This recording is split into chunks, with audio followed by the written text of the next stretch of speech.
History of AC/PRC, Amilcar Cabral/Paul Robeson Collective. In the early 1970s, a group of Afro-American and African students and faculty members at a public college in upstate New York came together to study Marxism. Members were from working class and petty bourgeois backgrounds and had experience in the civil rights, black national, and black student movements.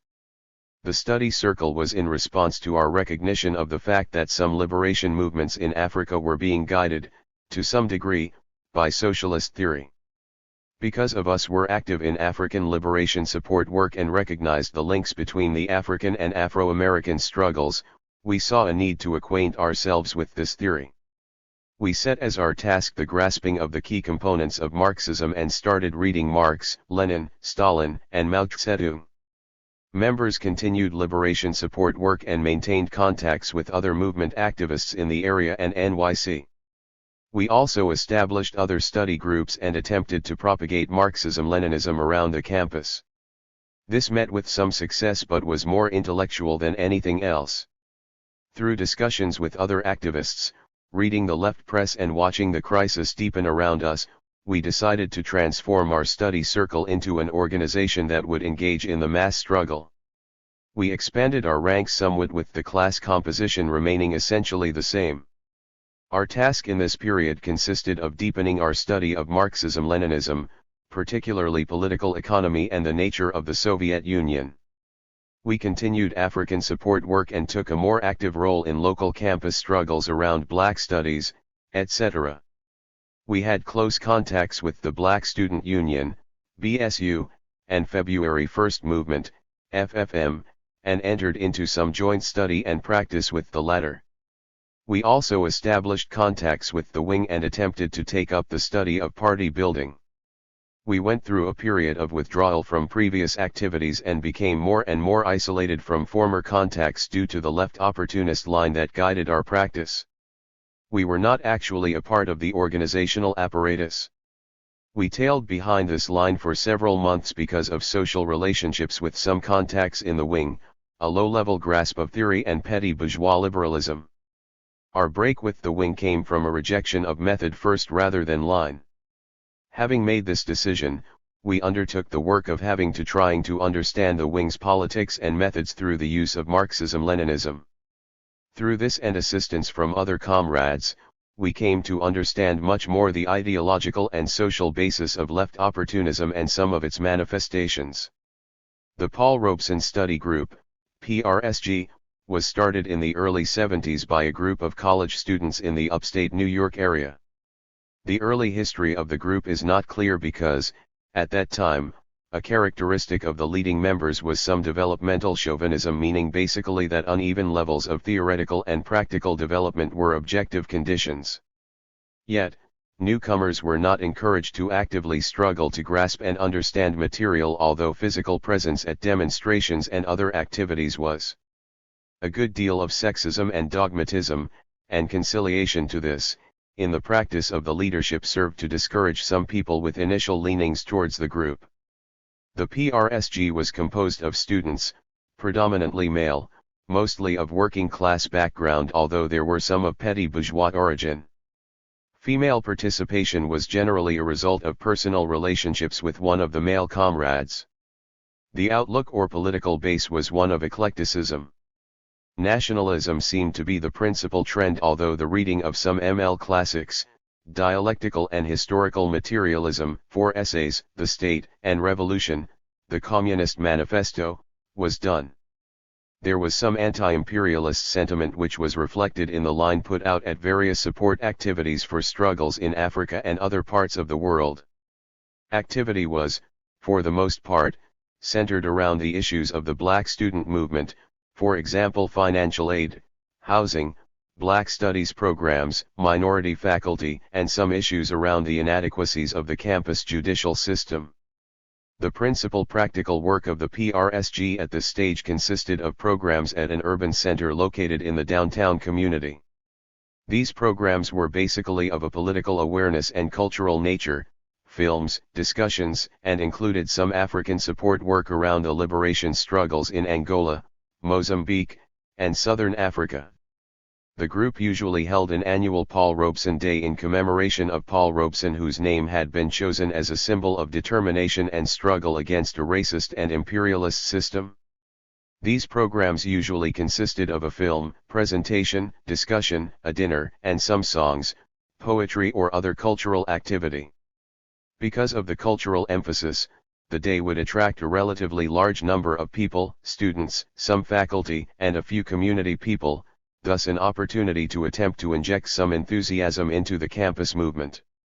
As the line of the organization was not a correct, consistent, and thoroughgoing one, these attempts were not effective, as the call for unity among forces was not to be gained through struggle, nor was the class composition of the campus as a whole taken into consideration. Practical work in general was of a very spontaneous nature, not linked to any long-term strategy and not guided by revolutionary theory. The PRSG had had some organizational contact with the black student unions on other local campuses, FFM, YOBU, and SOBU on a national scale, and some individual contact with a study group in the area.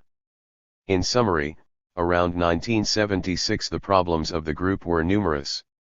By that time, the majority of the older members had graduated and/or left the area, not based on political decisions but essentially because that is the usual thing to do after graduation. However, leadership was assumed by some of the younger male comrades whose political commitment and orientation began to be challenged. Organizational deviations could be described as follows. 1. No consolidation around ideology and the theory of Marxism-Leninism. 2. Failure to see the dialectical link between theory and practice. 3. Two-line struggle not seen as the means of achieving unity and transformation, individual and collective, among forces. 4. Concept of criticism/self-criticism not used, liberalism flourished. 5. Dogmatic and pragmatic approach to theoretical and practical work. 6. Eclecticism, which allowed that metaphysics and idealism find a comfortable place in the organization. 7. Sectarianism, no real struggle to unite with the struggle of the working class or to achieve multinational unity. 8. Study, eclectic, dogmatic, intellectual exercise. 9. Underlying careerism of the so-called leadership as well as some other forces who conciliated to this to cover their own careerism and failure to take on responsibility. 10. Question of sexism and women's role in revolutionary struggle not as seen as a question in the movement requiring a theoretical and practical solution. 11. No united short and long-range goals and a correct strategy and tactics to achieve them.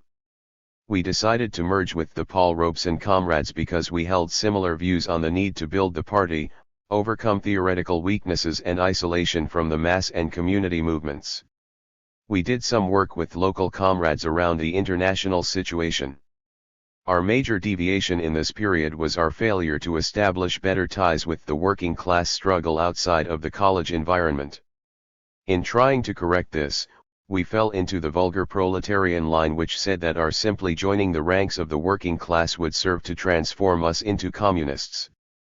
We attempted to be in contact with other organizations in the communist movement and started to literally shop around as we engaged in various activities. During this period we had contact with WVO, RCO, LPR, and CAUS-ML. These contacts were beneficial in that we were able to deepen our grasp of their opportunism through contact and direct struggle. Our practice at this time included Puerto Rican liberation support, Baki, miners' strike support, Ethiopian support work through PSUNA, the polemic against social chauvinism, and those comrades who had moved to NC engaged in Wilmington 10, Charlotte 3 support work as well as African liberation support work and local housing struggles. We still failed to sink our roots into the working class although we were engaged in some community struggles with the working class. Through internal struggle as well as struggle with other comrades we decided to locate to another area where we would do communist work. NC was chosen because of the nature of the national struggle in the Black Belt South, the fight for unions, and personal contacts. After relocating we took up the theoretical task of deepening our understanding of modern revisionism and the polemic against Chinese revisionism. Our practice has been with community groups fighting for quality education. In this period we felt our isolation from genuine communist forces was a problem, as well as our failure to engage theoretically and practically in the struggle to build the party. Our recent open letter to some groups and our participation in the Multilateral Conference, MULC, is part of the rectification process. We are rectifying our isolation from the working class by entering production jobs and in participating in the trade union struggle in a staunch right-to-work state. Organizing for Afro-American Liberation and Socialism. This throwback is brought to you from the archives of the Paul Robeson/Amilcar Cabral Collective. The collective was based in the southern United States, engaged in the struggle to build a genuine communist party in this country and the struggle to liberate the Afro-American nation from the grip of U.S. imperialism.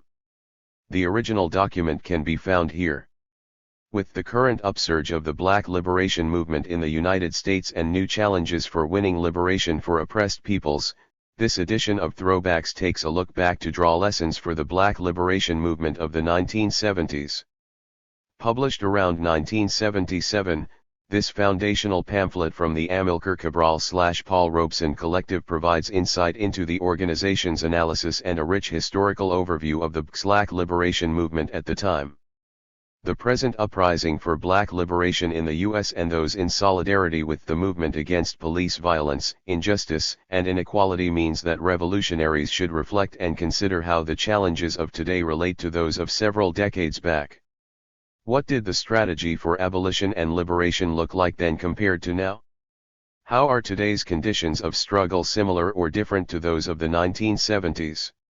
The 20 theses laid out in this document engage with the central questions of organization and strategy for forces within the Black liberation movement entering the late 1970s and early 1980s, a unique period across Black liberation movement forces and Marxist-Leninist organizations. Coming out of a period of heightened domestic struggle with the civil rights and Black power movements, into a period of pronounced national liberation struggles across the world, these revolutionaries seek to reckon with lessons of the previous era and connect their findings to a strategic framework for Black liberation in the U.S., drawing from the experiences of struggles against imperialism and colonialism. For Marxists-Leninists in the U.S., this era presented new challenges for building united front that brought together advanced forces from the labor movement, particularly Black workers, and leading forces of the Black liberation movement, the Chicano movement, the Red Power movement of indigenous people in the U.S. into a shared revolutionary project. Of course, the reactionary backlash of the 1980s proved to be too powerful for this nascent constellation of forces to overcome. However, many of these revolutionary cadre have stayed in the hard and long fight against white supremacy, capitalism, and imperialism and continue to fight no matter the conditions. The Amilcar Cabral/Paul Robeson Collective merged into what is now Liberation Road in 1988.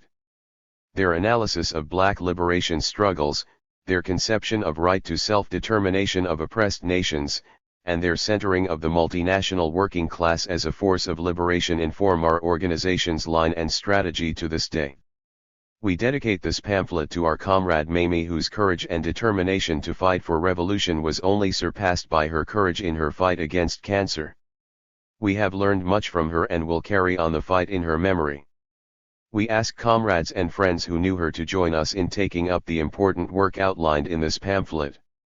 This set of theses is presented as part of the ongoing discussion and struggle around the organization of the Afro-American liberation movement, the liberation movements of the other oppressed nations, and the socialist revolution in the U.S. Although the discussion continues, comrades are moving forward on these organizational questions based on their grasp of Marxist-Leninist theory, the experience of the international proletariat and the liberation movements of the oppressed nations around the world. Even though armed with this rich arsenal of theory and practice, the particularities of a given situation often present extreme difficulties in finding the correct path. We put forward these points for struggle with other genuine communist and revolutionaries as a way of advancing the organization of the Afro-American National Revolutionary Movement. Our points are aimed at two targets. On the one hand, during this period of growing fascist reaction and the upsurge in the Black movement, the deviation towards national exclusivism, Bundism. On the other hand, and perhaps more importantly, those forces who start out marching under the banner of internationalism but because of confusion or the faulty application of dialectical materialism, come out of the battle holding the flag of national chauvinism, the very phenomena they want to oppose. 1. The Afro-American people have always had organizations formed along national lines. The character and class leadership have varied, with some being progressive or revolutionary, while others were thoroughly reformist.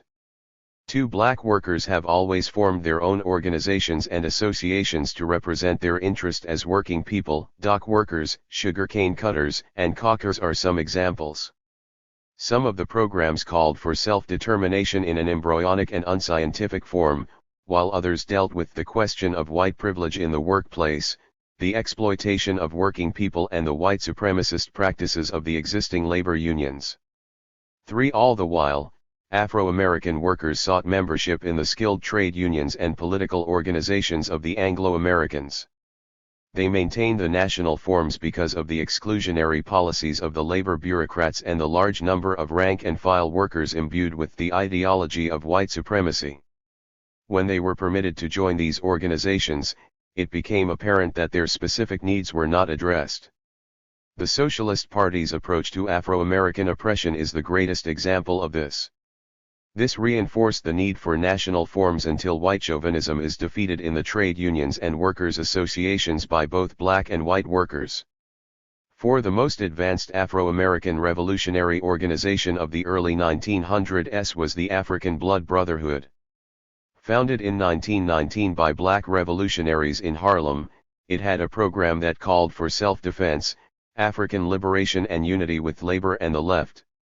The program later included self-determination for blacks in countries where they were in the majority. The membership was made up of some black intellectuals in Harlem and industrial workers in Chicago and other Midwestern cities. As a secret organization, its estimated 3,000 members worked in a variety of black and nationalist groups, including the Garvey movement. The leadership moved towards internationalism and communism under the influence of the Bolshevik Revolution and the formation of the Third International, more than the work of the American Communist Party.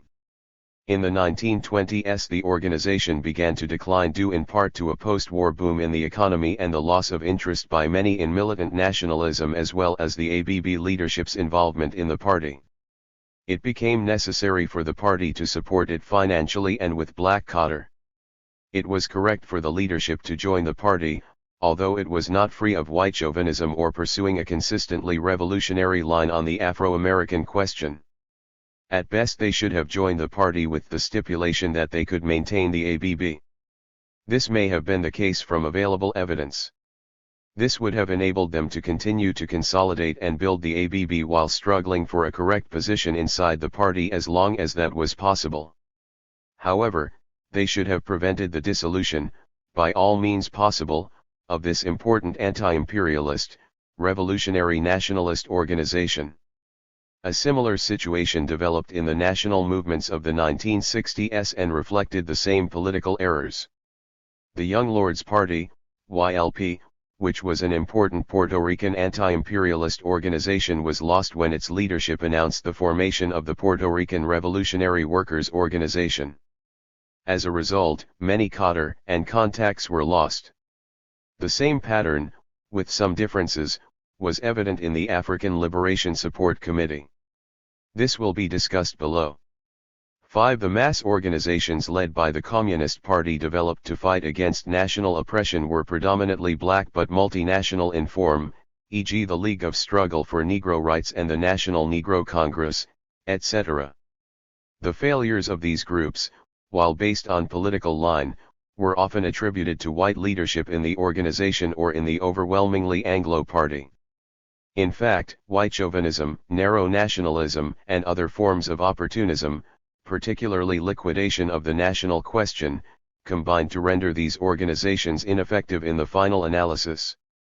6. The black organizations that emerged in the 1960s and 1970s were in many respects a new phenomena. They were a response to the failed strategy and tactics of white liberals and Afro-American reformists, the increased assaults by white supremacists and the police, and a clear understanding that the federal and state governments would not end thesis oppression but in fact promoted and supported it. The national forms that developed in this period played a positive and progressive role. The Black Panther Party, the League of Revolutionary Black Workers, the Revolutionary Action Movement, the Black Workers' Congress and the Young Lords Party raised the question of revolution in a forthright, widespread, and popular manner. They were clearly revolutionary and anti-imperialist. While they were eclectic ideologically, they contributed to the dissemination and the study of the ideas of Marxism-Leninism and other revolutionaries during that period. Many good cadre were developed in their ranks and are carrying revolutionary work at present or can be expected to come forward again in the coming period.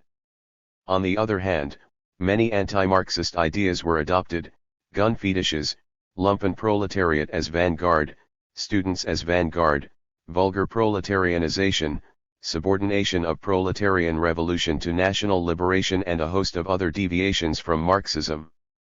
Yet, with all of these shortcomings, and the absence of a genuine communist party and national revolutionary fronts, the national movements derived many benefits from these formations. Some of their good work can serve as examples for our work in the class, in the community, and mass organizations. 7. The Revolutionary Action Movement, RAM, was one of the most significant black revolutionary organizations of the past period. RAM's importance is often overlooked by Panther-centric liberals and leftist or black revolutionaries who did not come from that trend. They opened the early 60s with a variety of revolutionary activity carried out by serious cadre in various parts of the country. While the social base was mainly radical intellectuals and students, its ranks contained a fair amount of working-class youth cadre, or the street force as they were referred to in the organization.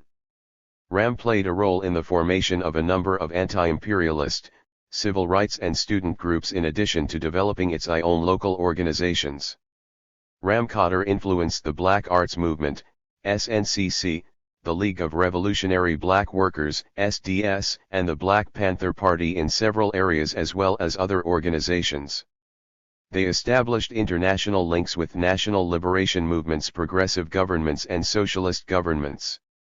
Their correct stand on armed struggle made them a target of the state even in their early stages. Murders, beatings, frame UPS, jailings and other forms of COINTELPRO activity were used to destroy RAM. Even though RAM's ideological framework was a mixture of Pan-Africanism, African nationalism, Black nationalism and Marxism, RAM has left an important legacy of revolutionary struggle. Many cadre remain dedicated freedom fighters. 8. One of the important trends that emerged out of the 1960s was centered around the Youth Organization for Black Unity, YOBU, and Malcolm X University. These formations consisted primarily of revolutionary intellectuals and students who based their practice on the ideas of Pan-Africanism and developed support for African liberation movements.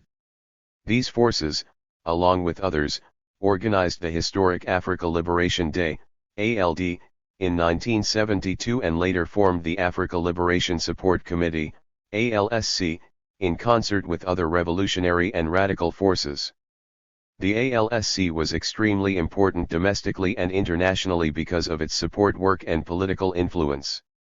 It was not, however, the broad united front that some organizations and individuals now claim it was.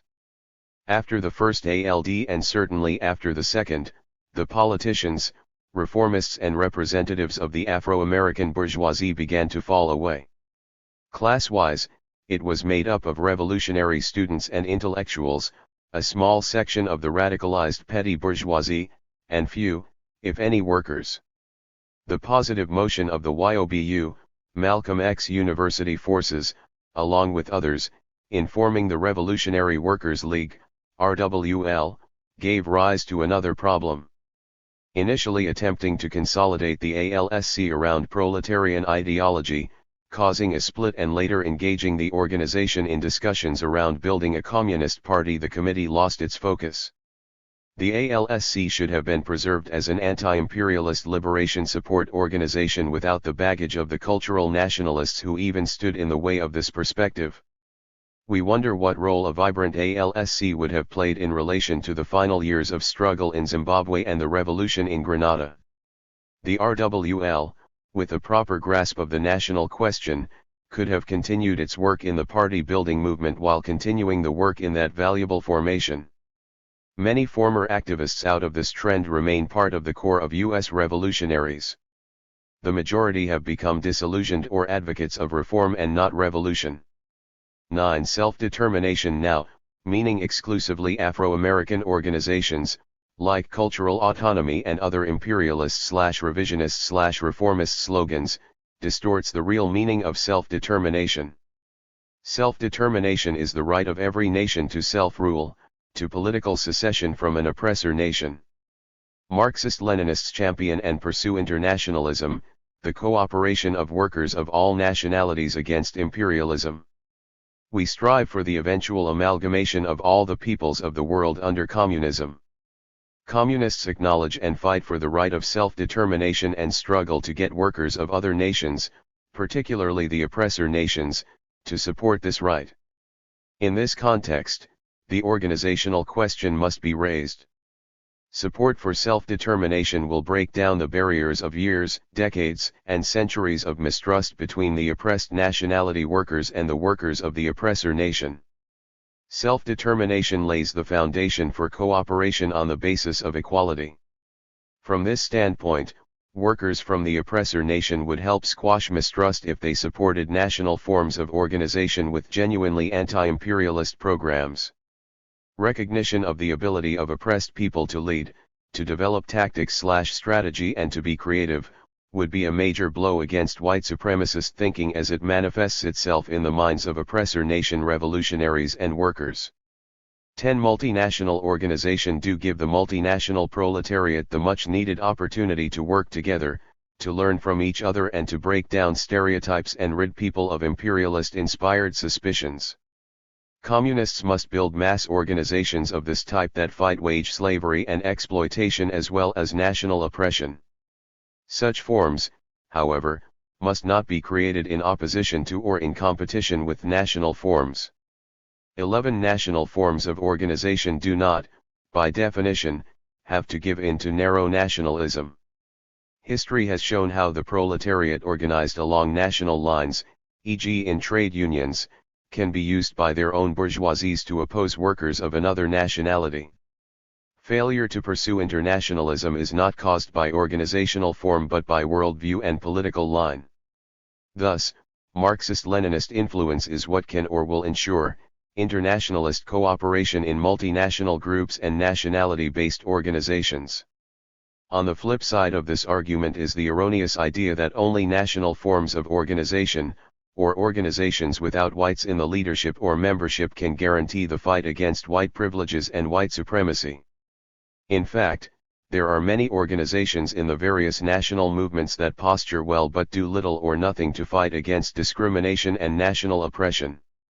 12. National forms of organization are justified as responses to chauvinism, privilege on the part or oppressor nation workers, and national oppression in general. Therefore, there is no basis or justification for Anglo or white organizations. Such forms would and do reflect while chauvinism or white nationalism, the ideology of the Klan, Nazis, and her organized racists and fascists. 13. Trade unions must be multinational. In workplaces in industries that are composed of one nationality because of certain forms of discrimination and privilege, these unions would objectively be Afro-American, Filipino, Chicano, etc. but not be exclusionary on principle. In some circumstances where the current trade unions refuse to organize workers because of chauvinism or where Anglo workers are in opposition to the oppressed nationality workers and the union, it may be appropriate to form a black trade union or a revolutionary trade union. In the Afro-American nation, the efforts to organize the unorganized must not only be done in close connection with the developing national liberation movement, but in fact should be under the leadership of the national liberation movement. This is happening at this time in various zones within the Black Belt and Border Territory. 14. The Afro-American working class is the only class among the Afro-American people that can be depended upon to act consistently in its own interest and against imperialist domination. Because of their objective role in society and the process of production in particular, they easily come to see that they have nothing in common with the ruling class and nothing to lose if they break away from imperialism and the control of the bourgeoisie. Once they are made conscious of this, once the subjective factor is grasped, they become staunch and unwavering.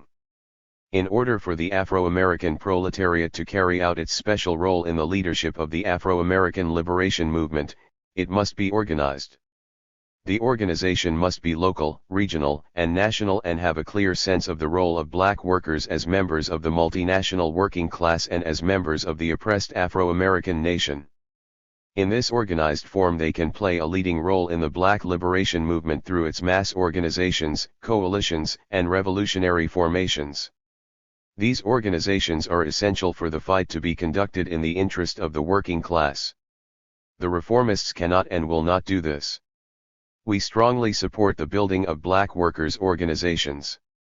15. Anglo-American workers, progressives, and revolutionaries should be allowed to join Afro-American organizations depending on certain conditions.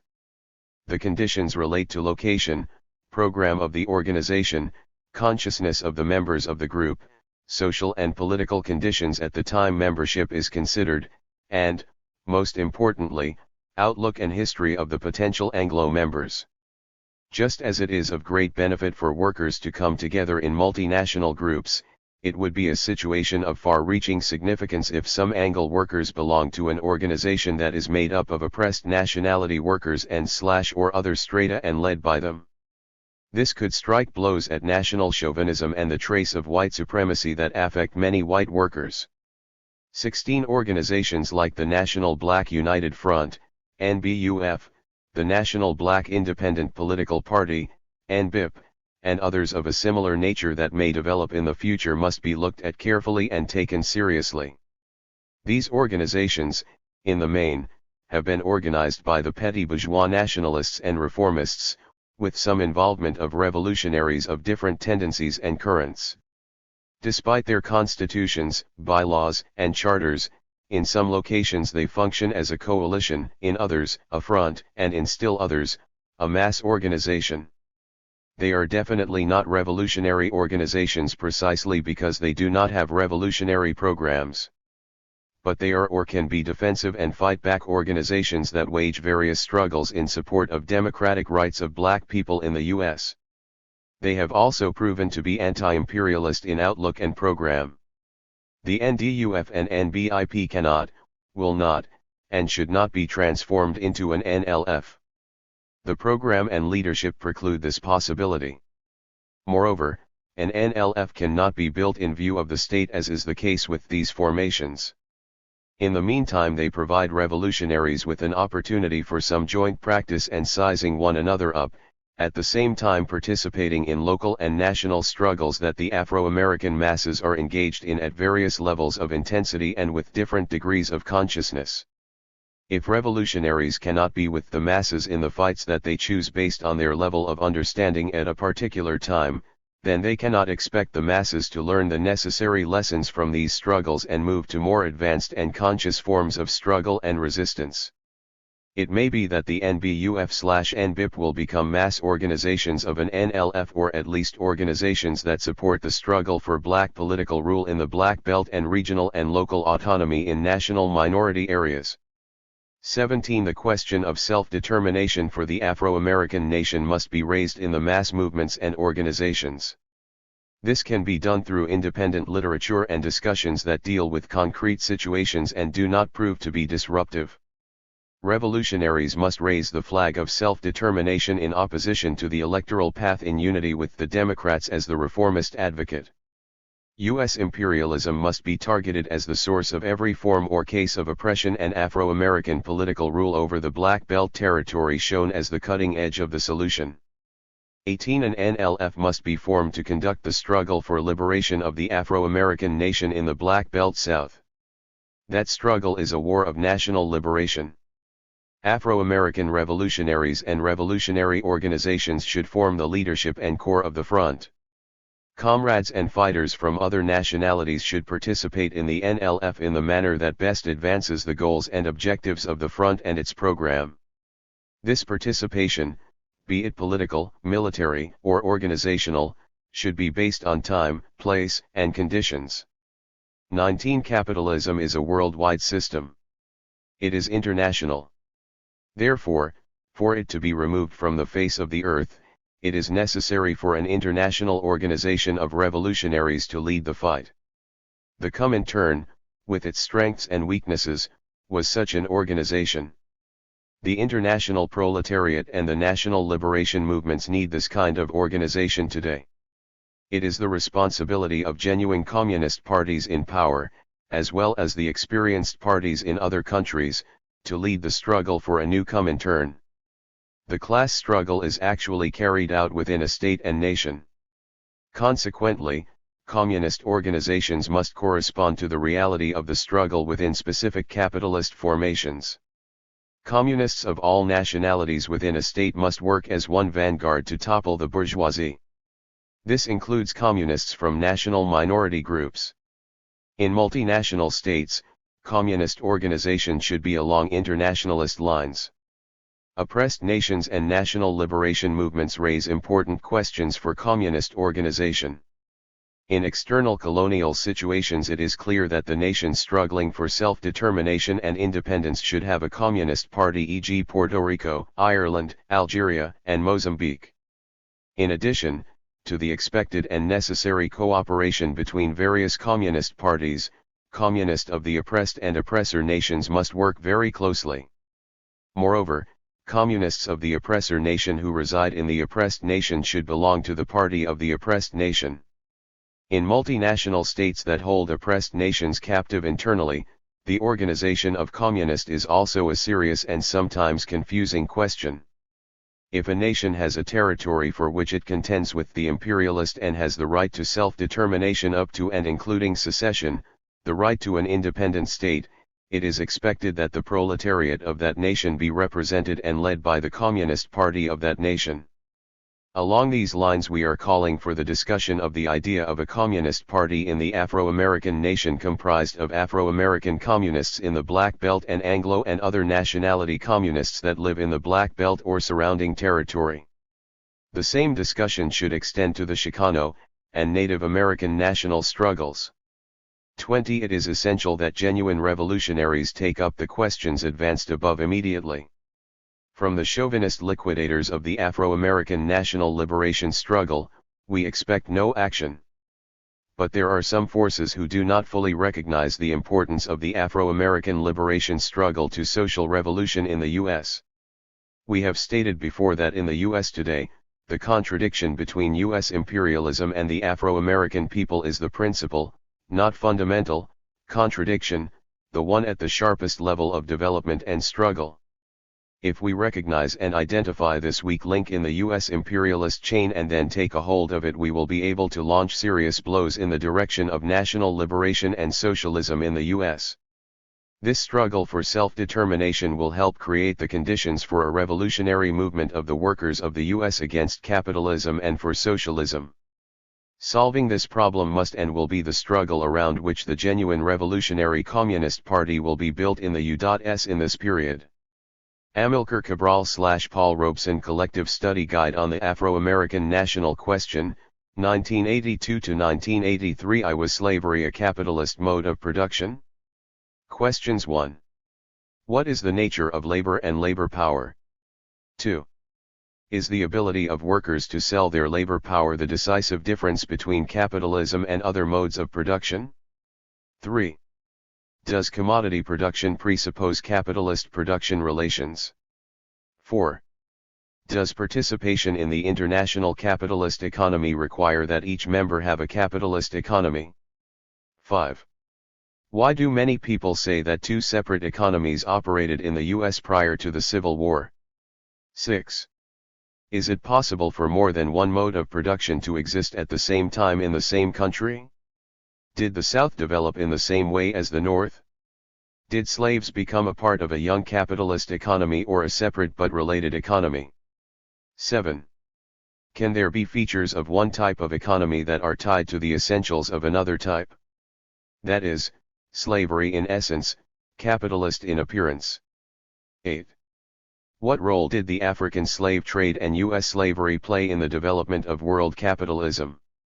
Readings: Nelson Peary, The Negro National Colonial Question, CHPT 1. Karl Marx, Capital, Volume 1, pg 759-760, Historical Tendency of Capitalist Accumulation, pg 767-769, The Modern Theory of Colonization, Volume 3, pg 804, Genesis of Capitalist Ground Rent, Volume 1, pg 266, The Working Day, pg 301, 0g 235-236, The Poverty of Philosophy, pg 104-106, Wage Labor and Capital, pgs 1-12, 17-19, A Contribution to the Critique of Political Economy, pgs 9-14, pg 27-28, Marx and Engels, The Civil War in the U.S., pg 72-73, Paul Costello, Racism and Black Oppression in the United States, A Beginning Analysis, Theoretical Review, September-Oct. 1981, pg 2-42. Reconstruction Questions 1. What were some of the gains of the Reconstruction period? I.e., political power for blacks, economic changes, and land distribution. 2. Why was the northern bourgeoisie incapable of carrying out all the democratic tasks of the Reconstruction, i.e., land distribution and suppression of the old Southern leadership? 3. What were the class forces in the North and South that combined to defeat the Reconstruction governments and programs? Who supported the programs? 4. Explain the process of the counter-revolution and defeat of the Reconstruction. 5. Why did blacks respond in the way they did to Southern reaction and monopoly capitalist collusion? Readings: James Allen, Reconstruction, The Battle for Democracy, 1865-1876, CHPT. 2. Fighting for Land, CHPT. 3. Victory of the Left, CHPT. 4. Fighting for Democracy, CHPT. V. The People's Assemblies, W.E.B. Du Bois, Black Reconstruction in America, 1960-1880, CHPT. X. The Black Proletariat in South Carolina, CHPT. 11. The Black Proletariat in Mississippi and Louisiana, William Z. Foster, The Negro People in American History, CHPTS on Reconstruction, 26-27, 28, 29, 30, Nelson Peary, The Negro National Colonial Question, CHPT 3 handouts, a sketchy timetable of some U.S. political history, Allen/Foster's Errors on Reconstruction, Eugene Genovese, Re-examining Reconstruction, The New York Times Book Review, May 4, 1980. 3. The Bourgeois Democratic Revolution. Questions 1. What are the goals of the Bourgeois Democratic Revolution, BDR? 2. Are there any benefits for the proletariat in the BDR?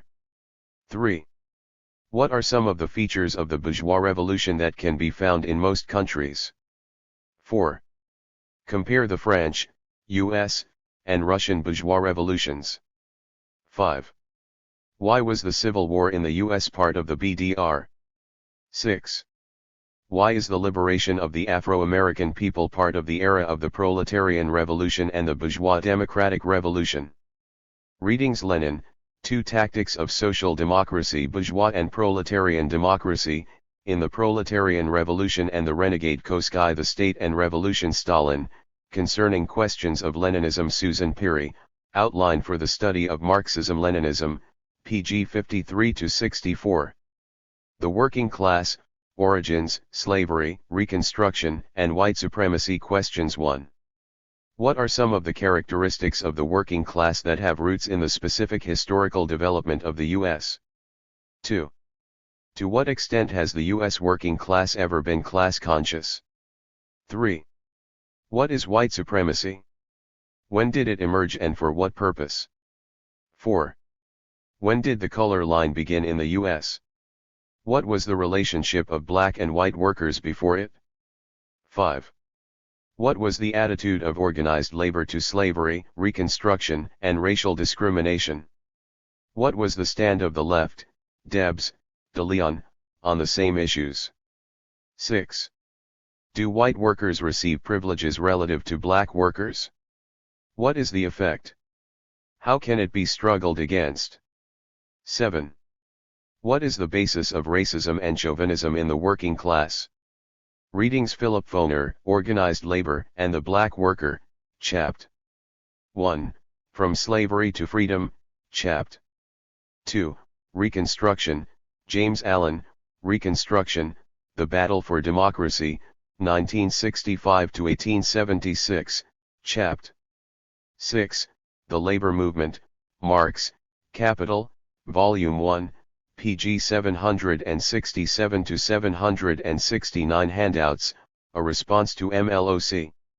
Educational series on white supremacist national oppression in U.S. history, strategy and tactics, forerunner to next reading, Roxanne Mitchell and Frank Weiss, A House Divided, White Supremacy in the Labor Movement, pg 1 to 23, pg 25 to 47, pg 51 to 63 John McDermott, A Crisis in the Working Class and Some Arguments for a New Labor Movement, pg 49 to 51 Phil Thompson, Line of March's White Chauvinist, Anti-Worker Line on the Afro-American National Question, The 80s, Volume 2, September-Oct 1981, pg 30 Paul Costello, Racism and Black Oppression in the United States, A Beginning Analysis, Theoretical Review, September-Oct 1981, pg 20 to 22 William Z. Foster, Negro People in American History, Chapt. 32, 34, 37 Lerone Bennett, The Shaping of Black America, Chapt. 36. Southern Agriculture Questions 1. Describe the post-Reconstruction plantation system, sharecropping, tenancy, etc. 2. What were the changes in Southern agriculture relative to mechanization in cotton, tobacco, and sugarcane? 3. What was the connection between the introduction of new farm technology and the civil rights movement? 4. How has corporate farming affected the South? How much Southern acreage is under corporate cultivation? What is the ratio to small farms? 5. How much farm labor is done by wage laborers, migrants, seasonal and others? 6. What is the rate of black land loss in the South and what factors contribute to it? Banks, government, and speculation. 7. How many blacks own and operate their farms? What are the total number of acreages and total production? 8. What is the status of farmers in feudal-type relationships? How many are still involved in this type of farming? What are some of the changes in these relationships, example wage worker/tenant? Readings Ray Marshall and Alan Thompson, Status and Prospects of Small Farms in the South Frank Adams and Don Saunders, How Can a Farmer Survive Without Any Land, NC. Insight, Spring 1980, pg 3-9 J. Mandel, Roots of Black Poverty Harry Haywood, Negro Liberation, CHPT. 2 and CHPT. 3 Black Oppression/Black Liberation, Line of March, July/August 1981, pg 58-67 Lenin, Statistics and Sociology, Collected Works, Volume 23, p. 275 Capitalism and Agriculture in the U.S., CW, Volume 22, p. 24 Stalin, Dialectical and Historical Materialism, Section on Various Relations of Production Unpublished Master's Thesis on Southern Agriculture 7. Black Liberation Movement Questions 1. What was the character of black nationalism before the Civil War? What were its goals and what was its composition? 2. Discuss the Black Liberation Movement during the 1920s, 1930s, and 1940s. Look at composition, strategy, and tactics. Use Haywood's analysis in Negro liberation as a guideline. 3. What are the trends in today's Black liberation movement? Are there distinct trends or wings? What is the composition and outlook of each? Include nationalist groups and others, APSP, AP, OPRP, RNA, BLA, cultural nationalism, etc. 4. What class among the Afro-American people should lead the national movement and why? What is the history of class leadership within the Afro-American movement? 5. How specifically should the Afro-American working class build their class leadership in the movement? From time of Comintern resolutions until now, give attention to building strength of the class itself as well as the national movement. Speak to trade unions and rural community organizations. 6. What is the theoretical and practical role of the Afro-American bourgeoisie in the national movement? What about the dual role of the bourgeoisie? 7. Are the NBUP and the NBPP united fronts, mass organizations, or national liberation fronts? What should their roles be in the current period relative to organizing advanced forces, the masses, reform struggles, and revolutionary struggles? 8. What are the short-term goals of the Afro-American national movement? How should they be linked to the revolutionary goals in slogans, programs, and organization? What are the common deviations on this problem? Readings 1 Pre-Civil War Black Nationalism, Bill Mikado 2 Black Bolshevik, Harry Haywood, Chapter 16, 2 The Negro People in American History, William Z. Foster Chapters 38, 39, 41-2, 6 Negro Liberation, Harry Haywood, CHPT. 8-4, 5 Resolution of the Communist International on the Negro Question, 1928, 1934, 5 Black Workers and the Black United Front, AC/PRC with Stalin, Enver Hoxha, pages 99-102 NBUF Constitution and Bylaws NBPP Charter and Program 4, 5 For a Revolutionary Position on the Negro Question, Harry Haywood, pages 28-37 4, 5, 6 Thesis on the Revolutionary Movement in the Colonies and Semi-Colonies pages 81-96, Comintern, 6th Congress Gen. Crisis in the Black Liberation Movement, Workers' Tribune Jan Feb 1982 6 Build the Black Liberation Movement, RWH, p. 36-58.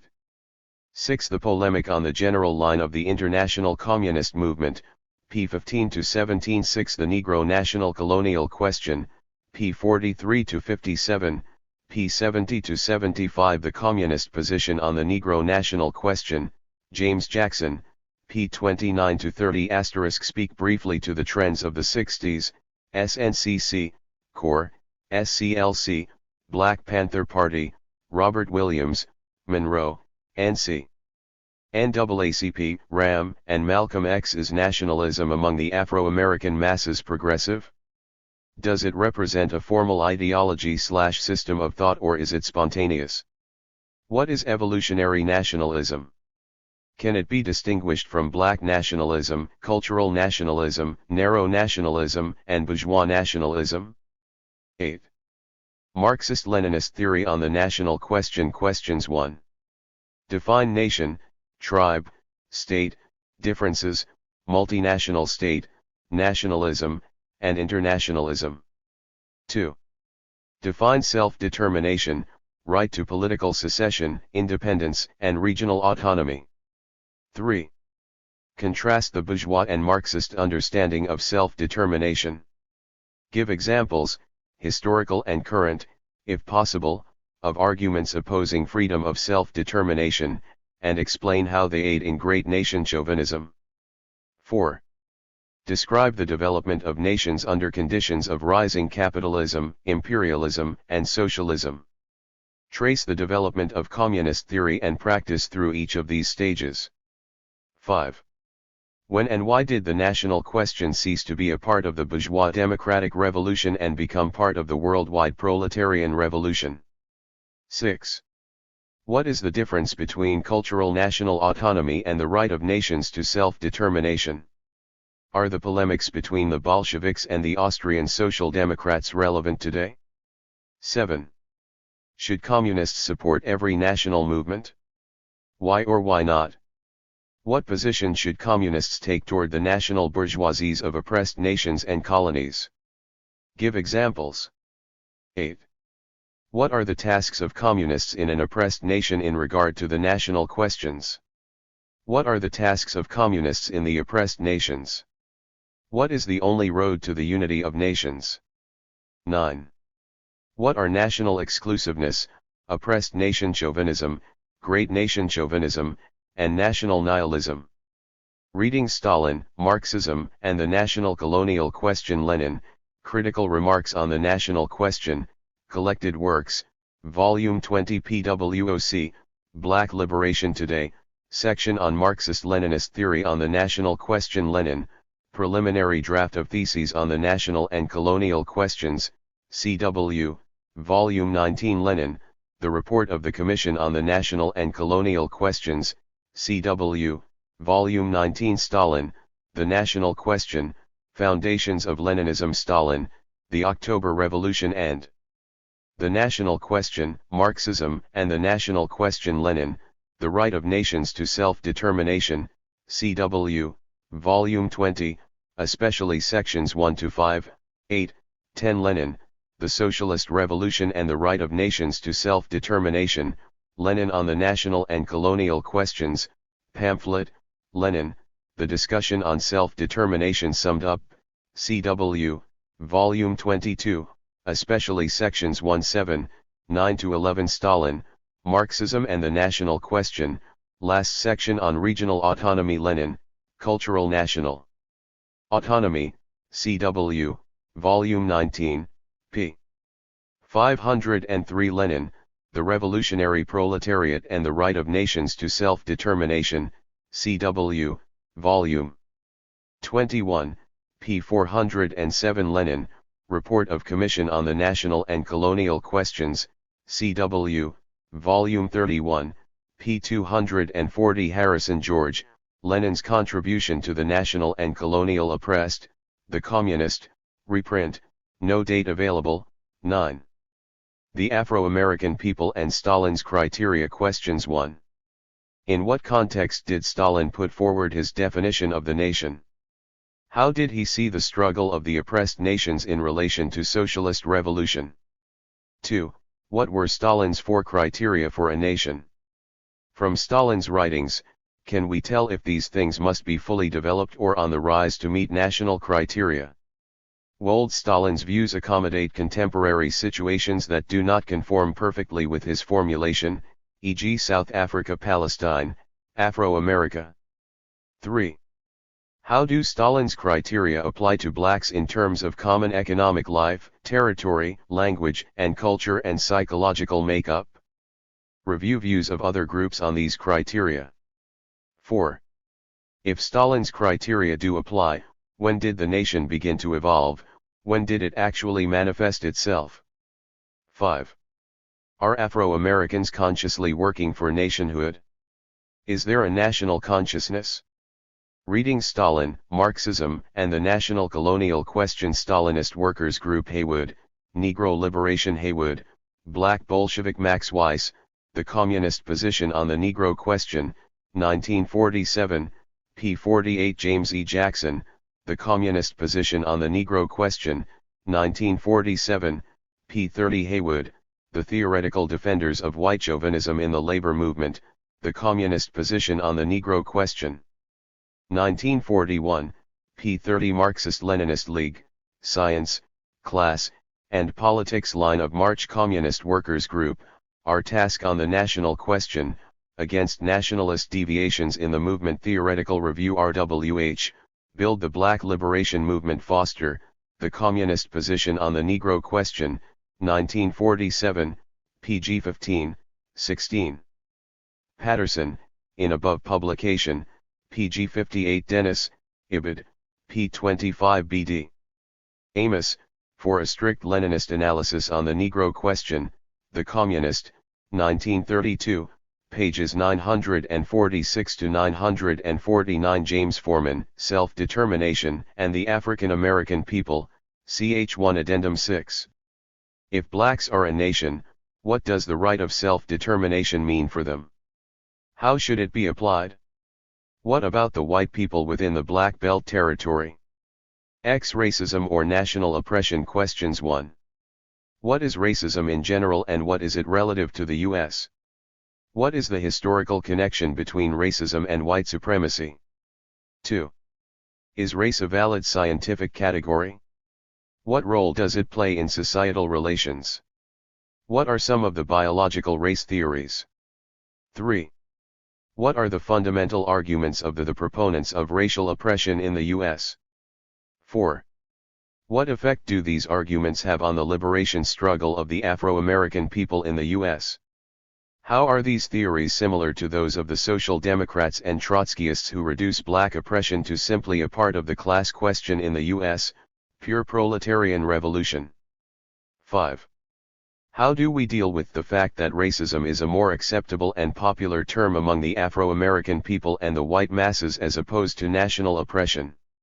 Readings Towards a Communist Analysis of Black Oppression and Black Liberation, Line of March, Volume 2, Number 1, pg 26-27, p. 41-43. Paul Costello, Racism and Black Oppression in the United States, A Beginning Analysis, Theoretical Review, p. 11-17. John Henrik Clark, Race, Historical Development of a Myth, Strategies and Tactics for Confronting Mounting Racism. Phil Thompson, Line of March's White Chauvinist, Anti-Worker Line on the Afro-American National Question, the 80s, Volume 2, Number 2. Communist Workers Group, Our Tasks on the National Question, Against Nationalist Deviations in Our Movement, p. 92-130. Racism Research Project, Critique of the Black Nation Thesis, p. 26-32. BD. Amos, For a Strict Leninist Analysis on the Negro Question, The Communist, 1932, p. 946-947. Harry Haywood, Black Bolshevik, p. 234, 323. Negro Liberation, p. 139. Against Liberal Distortions of Leninism on the Negro Question in the United States, The Communist, no date, 11. The Pusa and Comintern on the National Question. Questions 1. Briefly describe the evolution and discussion of the Black national question in the Communist Party, USA, including its predecessors, and in the Communist International. 2. Identify different periods in Pusa history and the relationship to the Afro-American national question at the time. How firmly was the line grasped? What were the weaknesses? Were there other deviations present in the party's outlook that had an effect on how they saw the question and actually took it up? 3. Were there forces in the PUSA pushing for implementation of immediate practical programs beyond the projection of the slogan self-determination? 4. Discuss actual work in the South connected to the line of self-determination in the Black Belt South. Readings James Forman, Self-Determination and the African American People, CHPT 3, 4. Haywood, Black Bolshevik, p. 222-234, 235-280. On the Roots of Revisionism, A Political Analysis of the International Communist Movement and the PUSA, 1919-1945, p. 321-351. BD. Amos, For a Strict Leninist Analysis on the Negro Question, The Communist, 1932. PUSA, The Communist Position on the Negro Question, 1947, articles by Foster, Ben Davis, et al. National Negro Congress Documents, 1936, articles by Ford, Berry, et al. The Communist Position on the Negro Question, 1934, third printing, articles by Browder, Hathaway, Haywood. Race Hatred on Trial, 1931, Proceedings of the Yochanan Trial. Haywood, The Scottsboro Decision, Victory of Revolutionary Struggle Over Reformist Betrayal, The Communist, December 1932. Nat Ross, The Communist Party in the Birmingham Strikes, The Communist, 1934 Some problems of the class struggle in the South, the Communist, 1935 The next steps in Alabama and the Lower South, the Communist, 1935. B.D. Amos, How We Carried Out the Decision of the 1930 CI. Resolution on the Negro Question in the U.S., the Communist International, no date, 12. Brief critique of positions of other left organizations highlight the aspect, s, of the positions of the various groups that are glaring or have a particular effect on the movement for Afro-American liberation. Organizations: Progressive Labor Party, Communist Labor Party, Philadelphia Workers Organizing Committee, Marxist-Leninist League, California, Revolutionary Communist Party, Communist Workers Party, Black Workers Congress, Communist Party, Marxist-Leninist, League of Revolutionary Struggle, African People's Party. Readings: Revolutionary Union, Red Papers No. 5 and National Bulletin 13. Progressive Labor Party, Black Liberation, Black Workers Congress, the Black Liberation Struggle, the Black Workers Congress, and Proletarian Revolution. Philadelphia Workers Organizing Committee, Black Liberation Today, Against Dogmatism on the National Question, Marxist-Leninist League, Science, Class, and Politics, the Black National Question, Spring 1980, No. 9. Communist Workers Party, On the Origin of the Afro-American Nation, The Current Movement and Our Tasks, Polemic Against Line of March's Liquidation of the Afro-American National Question,